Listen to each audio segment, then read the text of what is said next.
10 minus 3 gives us 7. And 7 times 7 equals 49. So 10 divided by 49 can be written as 10 over 49. But this answer is not correct, because according to the order of operations, first we have to do parentheses, then exponents, then multiplication or division, and finally addition or subtraction. Remember that multiplication and division have equal priority and we have to work from left to right. And the same applies to addition and subtraction. In this expression, we have one division, one multiplication, and one parenthesis. Inside this parenthesis, we have one subtraction. Here we have a multiplication, because in mathematics, when a number is placed next to parentheses, it means multiplication. And we usually don't write the multiplication sign for brevity.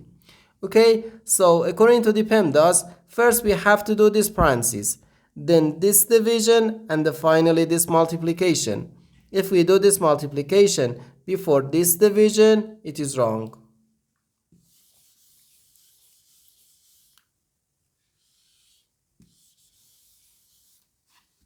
So first we have to do this parenthesis. Inside this parenthesis we have 10 minus 3, which gives us 7. So 10 divided by 7, then times 7. 10 divided by 7 times 7. Now we have one division and one multiplication. As I said, multiplication and division have equal priority and we have to work from left to right. So here first we have to do this division.